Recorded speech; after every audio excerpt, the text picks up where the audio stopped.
Today we're going to take a look at the KSR Orion 45. This is a monster of a lunchbox amp. It's a little, I would say a little bigger than maybe a standard lunchbox amp. Comes in about 18 pounds, which is way manageable. I mean, I hate taking the big heads where your knuckles are like this by the time you get it from your car to the rehearsal or the stage. Yeah, easy to carry. Lots going on in this. Let's dive in and let me run you through the features and some sounds. Let's take a look. The Orion 45 is a 4-channel amp with 2 separate EQs. The top 2 channels share this guy and the bottom 2 channels share this guy. This is the master section and this is the levels. So starting on the left, the clean channel, clean because I do the air quotes, the clean channel has a high gain and a low gain mode. If you leave it in low gain, it is a clean channel. Put it in a high gain, it is a full-blown crunch channel. All of the channels have a bright switch, which is not just bright, actually makes it a little crunchier, a little more gainy, tighter. It's a nice like alternate voice for each of the channels. From the clean channel, we go to the crunch, which has a pretty broad range. Sometimes crunch channels can come across as like not enough gain. This has gain, so this is a modern rock player's amp in my ear. So they did right by the crunch channel here. And then if you switch over, you've got 2 separate leads. Lead 1 is a little more like the rhythm lead, and then lead 2 is the searing, smoother lead. It's a subtle difference. At first I actually wasn't 100% sure there was a difference. The manual said there's a difference. And then afterwards I was like, oh, okay, I could hear it in there. There is a bit of difference. So those have their independent bright switch and a shared EQ. Each channel has its own level control, but maybe obviously. And then there's a master out, which I like. Master out is quite nice because once you have the balance of all 4 channels, you don't want to like micro change each one. You just will never get it right. So there's a master control. NFB is the negative feedback. What that does is some amp designer thing. I don't know. Someone told me once and I was like, yeah, that makes sense.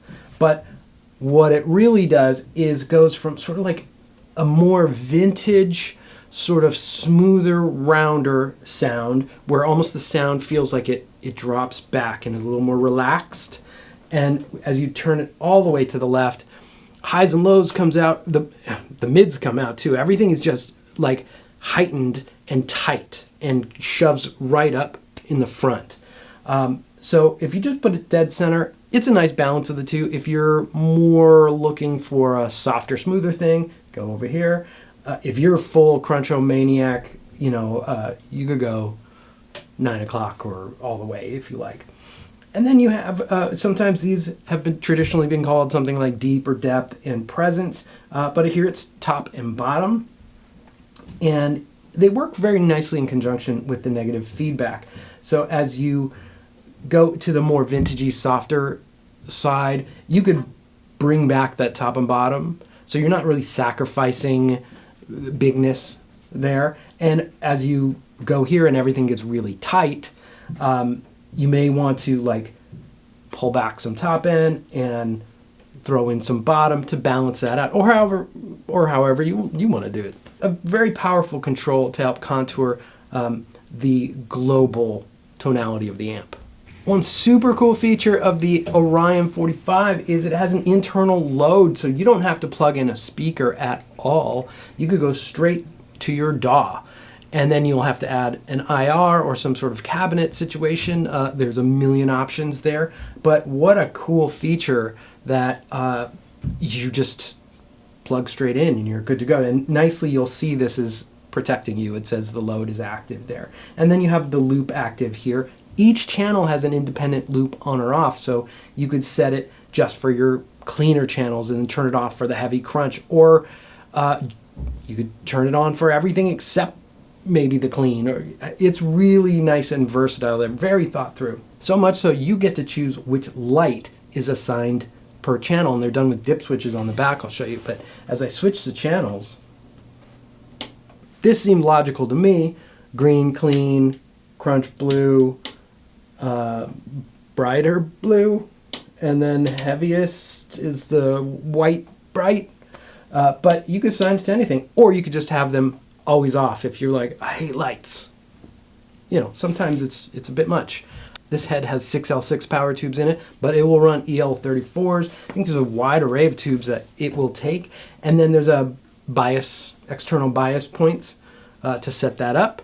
Here's the effects loop, obvious, but as I mentioned, each channel can be assigned in or out of the effects loop over here. Super cool. This is the channel switching. This set of dip switches is how you change the colors of the channel, just the light. This set is your speaker outs, your standard 4, 8, 16 ohms, and then slave out is your direct out to your DAW or to cab simulator, which then could go to the front of house or however you want to run this. I love that they have a level control for that, because there's nothing more frustrating than when you come out and there's just not enough level, or it's just too hot and you have to adjust your amp controls, because the amp controls you set to where you like them. So that is, again, another feature that is really thought through nicely. So let's plug in. I'm going to run out of the slave out again. So it's going straight into the DAW. And let's run through some of these channels and features. Starting off with our clean channel.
is your KSR Orion. Look at that. There you go. That's the size. Capable of all of your modern rock needs. It is a 4-channel beast. Absolutely. And look, one-handed. So I'll put some links below if you want to check that out. If you haven't subscribed, please subscribe. Click the like button, comment, something. Check out the link for this. And thank you for watching. We'll see you later.